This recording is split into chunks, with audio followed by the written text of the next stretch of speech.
A new fight from one mayoral candidate in Austin. Candidate Doug Greco filed a new federal lawsuit against the city of Austin, alleging that the city's rules about out-of-town campaign donations are illegal and give an advantage to longtime city residents. Now, earlier today, Greco told us the rule unfairly impacts candidates who may be getting support from people who no longer live in Austin due to rising costs. Why should I be denied the ability to continue to run a grassroots fundraising campaign from allies, supporters, colleagues, friends, and family from inside of Austin and outside of Austin to fight for working people in this city and to stand up to Greg Abbott and state leaders when our local decisions and our civil rights are under attack?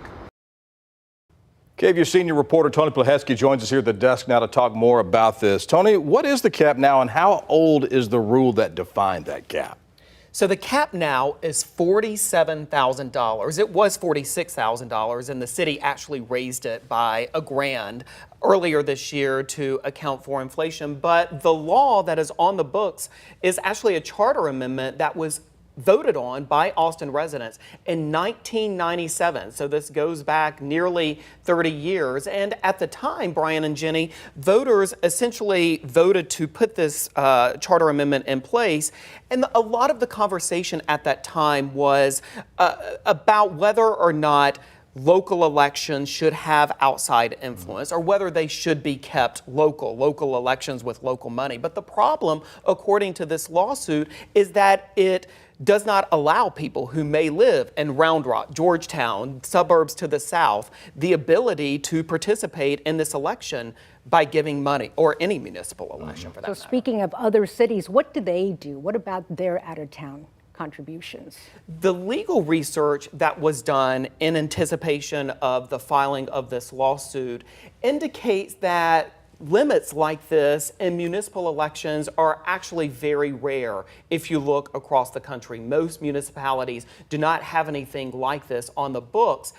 And those that have had policies like this or laws like this have been challenged in other cities across the country, and courts generally have ruled in the favor of getting rid of these caps and saying that under the First Amendment, anyone should be able to exercise their free speech by participating in an election through the donation of campaign funds. So with Greco and Mayor Watson both facing ethics complaints for exceeding their out-of-town donations, what could changing this rule mean for future elections here in Austin?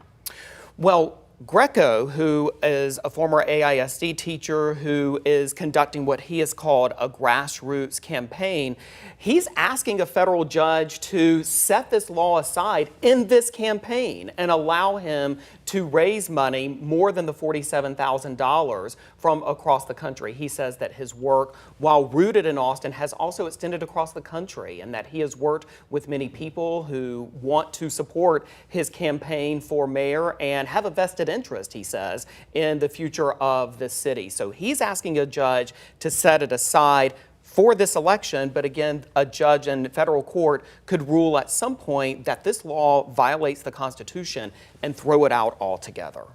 Real quick, what would it take for the city to change the rule? Likely a vote by by voters of Austin. But again, a lot of this rides on what a federal judge is going to decide. Again, we could expect a ruling in coming weeks, but they're asking for the federal courts to step in before the November 5th election. Good information. Senior reporter Tony Pleheski joining us at the desk here at 4. Thanks, Tony.